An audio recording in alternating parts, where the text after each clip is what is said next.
Hello, and this is Victor at HistorioMercedes.com, and this video is for Moses in St. Kitts, Caribbeans, and this is 500 SL500 throttle body that had really terrible wiring, actually, one of the worst ones actually. Well, anyway, the unit has been energized, it's been repaired, now it's being bench tested. It's been on since probably since yesterday actually. So let's just take a look at temperature. It's actually pretty brutally cold out in New York here, but we get it to up to 100 degrees. And before that, I had it energized, I had coil energized for like 2 days straight because it was so cold in the workshop I couldn't even work here. We still have snow over there, as you can see. This is just resemblance of some snow out there out the window. Well, anyway, going back to the unit works fine. Okay, so as you can see, activation is just great. The lever, it was stuck, now it's moving. The cleanup, it's still obviously open because I'm going to double check internals before I put bolts back in and mail it back out. Yes, we do see some oxidation obviously because of salt air, you know, this because it's on the Caribbean islands. I mean, it's beautiful and you got salty air, so you will have this kind of oxidation. That's kind of normal. I've seen some of these with same kind of corrosion, but there's nothing to be worried about. It's just completely irrelevant, really. It cleaned off quite well. As you can see, it looks pretty good. Cleaned off quite nice, so I have no problems with that. There is a little air, some areas there. Again, this is oxidation from salt air, and but other than that, this is a really good unit actually. It wasn't overheated or anything like that. The coil works fine, and overall I like it. Okay, so what I want to show next is the actual values. Now let's get our computer here. Actually, maybe so it doesn't have reflection. Something like that probably would be good.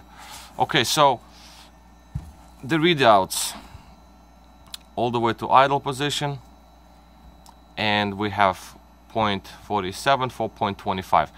Well, these are the values that I always see on these units, so there's nothing abnormal here, perfectly fine. So we open throttle all the way, micro switches activate, and readings on potentiometers also change. A little bit of the spring making that little screechy noise. There's nothing to worry about, it's just the way they are. This spring is enclosed inside metal, and obviously when it just rubs against metal it makes a little bit of a noise. Nothing to worry about at all. Many of them do this, so no problem. So as you can see, when I change potentiometer, I change the lever position, we do have perfectly normal readouts, changes on the computer there. These are the readouts from potentiometers, and that's what's important to have. And basically, yeah, that's basically going to be a short video, but this is a fully functional unit at this point.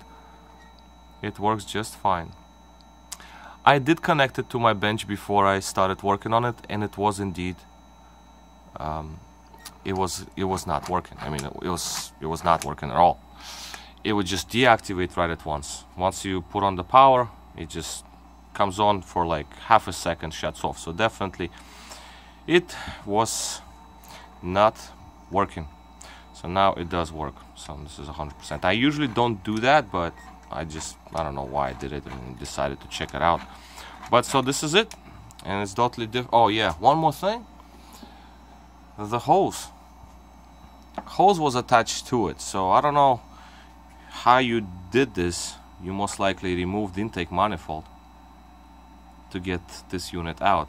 Not necessarily you had to do that, but the hose, I wouldn't reuse this because it's very stiff. It's like really dried up, so I would replace the hose. As you can see, that's the hose number right there.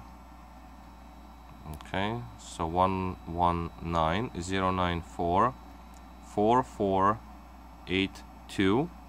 So this is something I would replace. This you probably can reuse, just cut it alongside here, just like I do on my videos. Cut it alongside, I remove the coupler and put it into new hose. If other hoses break, then you just need another hose, because they're very stiff now at this point, and they're very brittle now. So when you start moving it around, the hose will crumble. And I wouldn't recommend putting this on this throttle, for the reason is because if you will, then if it breaks later on, you will have to remove the throttle to replace this hose. Okay, so for that reason I would not suggest doing so. I will mail it back if you decide to, but if you'd like to put this back on, warm it up, because it's very stiff. It's like a rock. So you would want to warm this up so it's a little more pliable, so you can actually put it back onto the throttle if you decide to reuse it. On my car, yeah, I probably would have reused it though, to be honest with you, but for customer's car, I would not recommend doing that, because it's going to be a hassle. If something goes wrong during installation, the hose cracks and then you won't see it, and then you will be in a very unfortunate position, because then you will have to remove the throttle body and replace the hose. It costs like $6 at the dealer, so might as well, $10 at the dealer, might as well just go get another one. Clamp can be reused. If you want to buy a coupler, fine, that's like $2 item. I mean, it takes a dealer maybe a day to get it delivered, but still, it's worth it. Or you can get it on eBay or something, I don't know, parts stores, but then it's even longer time to wait. So you might as well overpay a little bit at the dealer and get it original dealer part versus any aftermarket stuff. Okay, so with that being said, we're all finished here with this unit. If you want to reuse these little pieces here, I put them back on. Not super vital, but yes, this is something that holds the wiring kind of like secured. Not to worry about that. This one held the wire. That's, if you want to reuse it, that's fine. I mean, this is minor thing. There's so many wires in the engine compartment that are all over the place. It's nothing major. Okay, so then that's about it. It has become kind of long video. I don't know why, but so anyway, so I'm gonna cut it quits. And this is all. This is Victor at HistoriaMercedes.com. Thank you for watching.